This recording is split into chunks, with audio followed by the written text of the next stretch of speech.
everyone. Welcome back to another episode of Explore the Spectrum. I'm your host, Jeanetta, and we have with us Lourdes, who is a art and wellness coach, which is something that you don't hear of every day. How are you doing today, Lourdes? I'm doing very well, thank you. So it's an interesting title. It's an interesting way that you work with the special needs community. Tell us a little bit of how you got here and what all you do. Yeah, so I've been in the field of exceptional student needs for over 30 years, and I have seen the struggle that families and students face. Every day I review psychologicals where I see, especially since COVID, the diagnosis of stress and anxiety, and I was looking for a way to help these children and these families. So art actually is my hobby, and it is something that is very therapeutic for children. So that's how it got started in me trying to find a way to help these children and these families communicate and de-stress.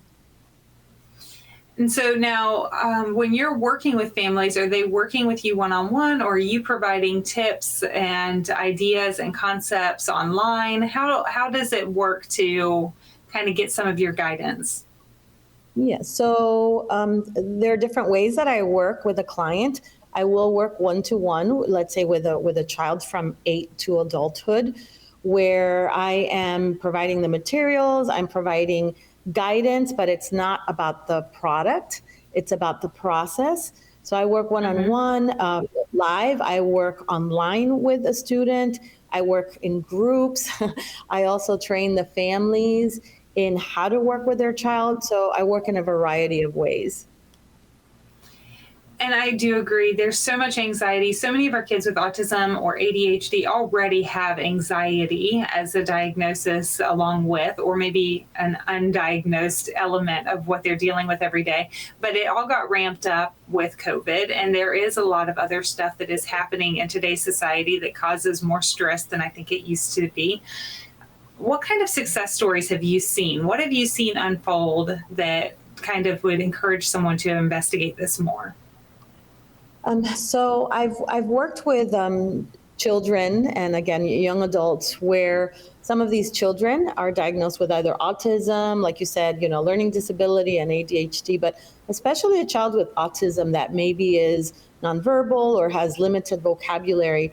When they are in one of the art wellness sessions, I can see where they're communicating what they're feeling, when they're thinking on paper. And it's amazing not only to see what they produce on paper, but you can see the expression on their face.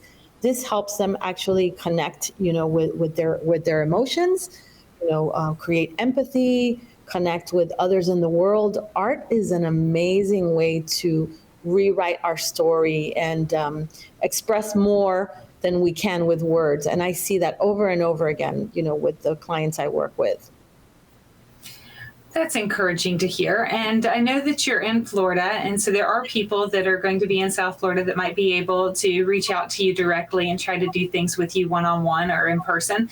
But knowing that you have some of these different virtual opportunities as well, how would someone find you if they wanted to learn more or if they wanted to get in contact with you? So the best way to reach me would be via email, which is LZARRO 50@yahoo.com. I'll say it one more time, LZARRO 50@yahoo.com. That would be the best way to reach me. I am part of a group in Fort Lauderdale or Pompano Beach called Behavioral Atlantic Health Professionals. But again, I work there, I work online. Sometimes even if you're in Florida in the Pompano Beach area, I provide sessions on the beach. So it's a very holistic way of approaching art wellness.